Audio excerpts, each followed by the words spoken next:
Hey everyone, I just want to introduce myself. I'm William Ramel. Most of you starting out are probably going to know who I am. Uh, I'm president and founder of WBCP Enterprises.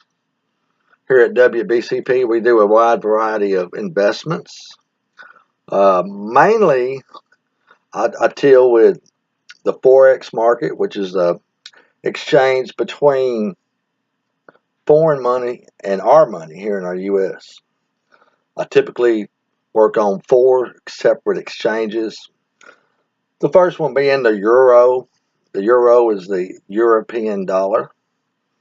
The second one I like to trade on to is the Audi, AUD, and that's the Australian dollar. The third one I generally try to stay in touch with is the pound. A lot of people, it's called the GBP on our exchange, but a lot of people have heard it referred to as the pound. The Great British Pound is what GBP stands for. And the fourth one I get to some, but generally I don't do a lot of, is the yen. And the yen on our particular exchange that I use is called the JPY. It's just a Japanese yen. All these are traded against the USD, which stands for the US dollar. Also in my company, and I say my company, it's actually my family's company. The name of the company is WBCP Enterprises. It's William, Brianna, Chloe, and Peyton. But in my company, I like to also do trades on the actual NASDAQ and the Dow and the S&P. A lot of people have probably heard of the Dow Jones. You see the Dow Jones Industrial Average. Let's just say on the news.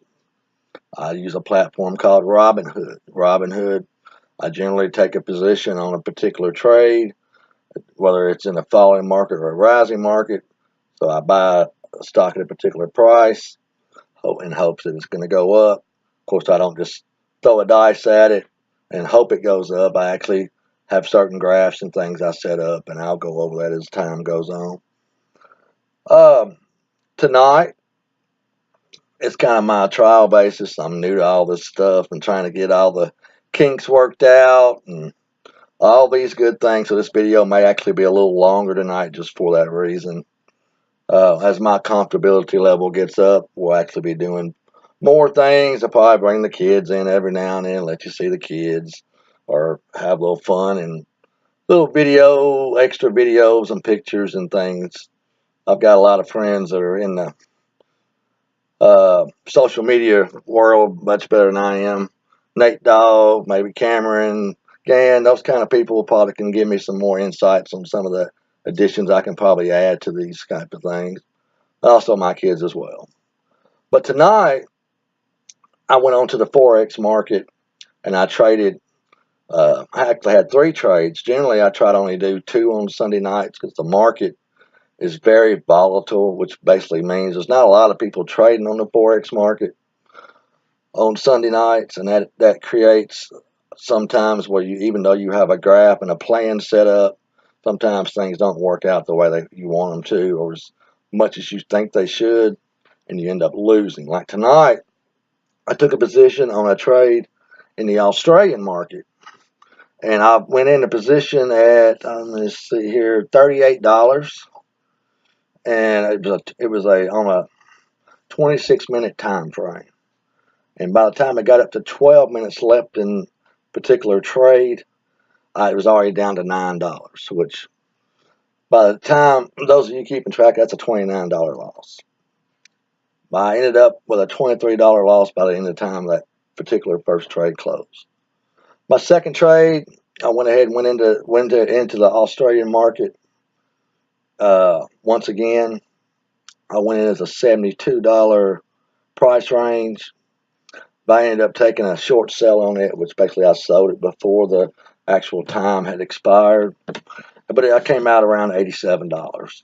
So that was actually a $15 profit. So I took a $29 loss on the first one, $15 profit on the second one. Still ended up like $8 short. So my last trade, which again, generally I only do 2 trades on Sunday, but I'm not the kind of guy that likes to go in at a loss anywhere. So my last trade, I was actually back in the European market, and I took a trade on it for $28. It was a sell trade, and I actually sold short on that as well. But time I got done with that, I actually ended up at $79, which was a $51 profit. So at the end of the night, spent an hour and a half, made $43, which, yeah, it's not bad, but again, you're not getting rich doing that. Just kind of want to give y'all an idea of how these things go. It can go up and down. And again, you don't want to just throw the dice at it and say, hey, let's see if we win. We're not gambling here. We are using math and certain statistics and certain graphs and those kind of things to make sure you're making a good positive trade. No trade's ever 100%. No matter what you do, no trade's 100%. I do try to do, most of my trades are usually 80% wins, 20% loss. You got to build things into that. But at the end of the day, as long as you make the right trades, you still come out profitable, or at least the end of the week. I was talking about bull, and the market is very volatile on Sundays. On Sundays, it has generally a bear market or a bull market. Bear market, for those of you who don't know, it's a slow market, and it's usually trending down. Where a bear market, it goes up real fast and down real fast and up real fast, and you got to know what level to catch it and what level to sell it, what level to buy it. Monday morning's kind of that way too. Tomorrow morning I'll be up. Try to take the kids to school. We'll be working on those kind of things, and hope to have a profitable day. Each day after today, I should have a live channel tomorrow. Today is pre-recorded, and actually, until I get comfortable doing this, we may have a lot of pre-recordings, to be honest with you. But nonetheless, I want to come to you each day for 5-6 minutes, kind of update you on how my day's progress goes. As time goes on, we'll add more things to this. Probably clean up the background just a little bit. Maybe my dress will be a little bit more business attire during the week. I'm not quite sure how we're going to do all that yet, but there'll be some changes coming soon. One of the slogans I like to say, and those of you that know me, they've been seeing on Snapchat, I've been saying, keep it between the lines. And people's like, what the hell are you talking about, keep it between the lines? Well, life throws at you all kinds of curveballs. Some days you may have an up day. Some days you may have a down day. In either case, you got to know how to handle those days, how to handle life when it throws you those types of curveballs. And you got to make the right decision based on things that maybe you've done in life or things that you've seen happen to other people. And you try your best to keep it between the lines. Keep things going in a positive direction, a forward-moving direction, if nothing else. My particular life, we've had way downs, lots of downs. It was time to have some ups. And in the end, I feel like I'm working on keeping it between the lines. So when y'all hear me say keep it between the lines, which I'm probably not going to give you that explanation again, you kind of know what I'm talking about. But anyway, like I said, hour and a half, $43. Is that rich? No, it's not rich. But it's also on one contract. And we'll talk about contracts. That'll be something else that we talk about in the near future. Right now, I'm sticking with one contract per trade. Generally, on Sundays, I do 2 trades.